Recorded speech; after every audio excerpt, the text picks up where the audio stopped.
મહાનગરપાલિકામાં ચૂંટણીનો માહોલ અને પીએમ મોદીએ પોસ્ટલ બેલેટથી મતદાન કર્યું છે તો પીએમ નરેન્દ્ર મોદી દ્વારા પણ મતદાન કરવામાં આવ્યું છે અને પોસ્ટલ બેલેટ દ્વારા તેમના દ્વારા મતદાન કરવામાં આવ્યું છે। અમદાવાદ મહાનગરપાલિકામાં ચૂંટણીનો માહોલ અને સંવાદદાતા વિભુ અમારી સાથે જોડાઈ ગયા છે। વિભુ, પીએમ નરેન્દ્ર મોદી દ્વારા પણ પોસ્ટલ બેલેટથી મતદાન કરવામાં આવ્યું છે। વિભુ, કોમલ, અમદાવાદ મહાનગરપાલિકાની ચૂંટણી ચાલી રહી છે અને એ ચૂંટણીમાં મતદાન છે તે શરૂ થઈ ગયું છે, પરંતુ ખાસ કરીને એક મત છે તે પણ ખૂબ જ મહત્વનો હોય છે અને લોકોએ પોતાના મતાધિકારોનો ઉપયોગ કરવો જોઈએ। ત્યારે વડાપ્રધાન નરેન્દ્ર મોદી છે ઇલેક્શન હોય છે ત્યારે પોતાનો વોટ મત આપવા માટે છે તે અમદાવાદ આવતા હોય છે, રાણીપ ખાતે તેઓ મતદાન કરતા હોય છે, પરંતુ ચાલો અત્યારે જે મહાનગરપાલિકાની ચૂંટણી છે પરંતુ તેઓ આવી શકે તેમ નથી, પરંતુ વડાપ્રધાન નરેન્દ્ર મોદીએ પોસ્ટલ બેલેટથી તેઓએ પોતાના મતાધિકારોનો ઉપયોગ કર્યો છે અને લોકોને સંદેશો પણ આપ્યો છે કે પોતાના મતાધિકારોનો ઉપયોગ કરવો જોઈએ। જી વિભુ, એટલે મતદાન કરવું જોઈએ અને મતાધિકારનો ઉપયોગ કરવો જોઈએ, આ સીધો જ સંદેશ પીએમ નરેન્દ્ર મોદી દ્વારા આપવામાં આવી રહ્યો છે લોકોને। વિભુ, બિલકુલ, કારણ કે એક મત પણ ખૂબ જ મહત્વનો હોય છે અને પોતાના મત અધિકારોનો ઉપયોગ કરવો જોઈએ। આ લોકશાહીનું પર્વ છે અને લોકશાહીના પર્વમાં તમામ લોકોએ જે કે પોતે મતાધિકારોનો ઉપયોગ કરી શકે છે એવા તમામ લોકોએ જે મતદાન કરવું જોઈએ તેવો સંદેશો આપ્યો છે, કારણ કે વડાપ્રધાન નરેન્દ્ર મોદી છે અતિ વ્યસ્ત હોય છે અને તેમ છતાં પણ પોતે આવી શકે એમ નથી, પરંતુ તેઓએ પોસ્ટલ બેલેટથી પોતાનો મતાધિકારોનો ઉપયોગ કર્યો છે। જી વિભુ, સમગ્ર માહિતી બદલ આપનો આભાર। તો પીએમ નરેન્દ્ર મોદી દ્વારા પણ મતદાન કરવામાં આવ્યું છે પોસ્ટલ બેલેટ દ્વારા અને સીધો જ સંદેશ લોકોને આપવામાં આવ્યો છે કે પોતાના મતાધિકારનો ઉપયોગ કરવો જોઈએ। બિલકુલ, અને વીવીઆઈપીઓ તમામ જે છે એ પોતાના મતાધિકારનો ઉપયોગ કરી રહ્યા છે। ઉદય કાનગડ રાજકોટથી, વજુભાઈ વાડા અમીન માર્ગ મતદાન બૂથ પરથી મતાધિકારનો ઉપયોગ કરશે, તો શીલજથી ભૂપેન્દ્ર પટેલ કરશે મતદાન। હવે સુરેન્દ્રનગરથી તસવીર આવી રહી છે તેના પર નજર કરીએ। વહેલી સવારથી જ સુરેન્દ્રનગરમાં મતદાન શરૂ થઈ ગયું। મતદાન કેન્દ્રો પર મતદારોની લાંબી કતારો પણ હવે જોવા મળી રહી છે।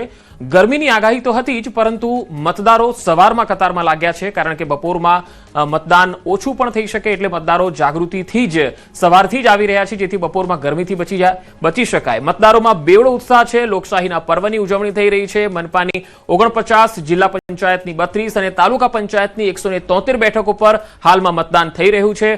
5 નગરપાલિકાની 85 બેઠકો પર મતદાન પ્રક્રિયા ચાલી રહી છે। કુલ 377 બેઠકો પૈકી 38 બેઠકો બિનહરીફ નોંધાઈ છે।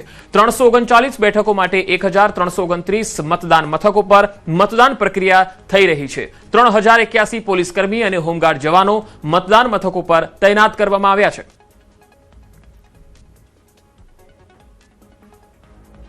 સુરેન્દ્રનગર જિલ્લામાં સ્થાનિક સ્વરાજ્યની ચૂંટણીનો જંગ જામી ચૂક્યો છે અને આજે વહેલી સવારથી 7 વાગ્યાથી છે મતદાન પ્રક્રિયા થઈ ગઈ છે, શરૂ થઈ ગઈ છે। સુરેન્દ્રનગર જિલ્લા પંચાયત, તાલુકા પંચાયત તેમજ 5 નગરપાલિકા અને સુરેન્દ્રનગર મહાનગરપાલિકા સહિતની જે બેઠકો છે આ બેઠકો માટે ચૂંટણી થવા જઈ રહી છે। ત્યારે ખાસ કરીને હાલ જો વાત કરવામાં આવે તો સુરેન્દ્રનગર જિલ્લામાં જે ગરમીનો પારો છે સતત ઊંચે જઈ રહ્યો છે, તેના કારણે ખાસ કરીને વહેલી સવારથી મતદારોમાં ઉત્સાહ જોવા મળી રહ્યો છે। સુરેન્દ્રનગર જિલ્લાની વાત કરવામાં આવે તો કુલ 11,60,000થી વધુ મતદારો છે પોતાના મતાધિકારનો ઉપયોગ કરશે અને જિલ્લામાં જિલ્લા પંચાયત, તાલુકા પંચાયત, નગરપાલિકા તેમજ મહાનગરપાલિકા સહિત કુલ 377 જે બેઠકો છે આ બેઠકો માટે થઈ અને કુલ 939 જેટલા ઉમેદવારો છે આ ઉમેદવારો મેદાનમાં છે। ત્યારે આજે સાંજે 6 વાગ્યા સુધી મતદાન ચાલશે। આજે ભીષણ ગરમીની આગાહીને લઈને વહેલી સવારથી જે છે લોકો મતદાન કરવા ઉમટી પડ્યા છે અને પોતાના મતાધિકારનો ઉપયોગ કરી અને પોતાની લોકશાહીની ફરજ ચોક્કસથી છે અદા કરી રહ્યા છે। અક્ષય જોશી, ન્યૂઝ 18 ગુજરાતી, સુરેન્દ્રનગર। તો હવે વાત કરીએ સુરત વિશે। તો સુરતમાં સ્થાનિક ચૂંટણીને લઈને પણ માહોલ જોવા મળી રહ્યો છે અને સુરતમાં સ્થાનિક ચૂંટણીને લઈને મતદાન કરવામાં આવી રહ્યું છે। મતદાનની શરૂઆત થઈ ગઈ છે। માંડવીના ધારાસભ્યએ મતદાન કર્યું છે। કુંવરજી હળપતિ પ્રાથમિક શાળામાં મતદાન તેમના દ્વારા કરવામાં આવ્યું છે, ત્યારે ભાજપની જીતનો વિશ્વાસ પણ તેમના દ્વારા વ્યક્ત કરવામાં આવ્યો છે। મતદારોને મતદાન કરવા માટે અપીલ કરવામાં આવી તો લોકશાહીના પર્વમાં ભાગ લેવા માટે અનુરોધ પણ લોકોને કરવામાં આવ્યો છે।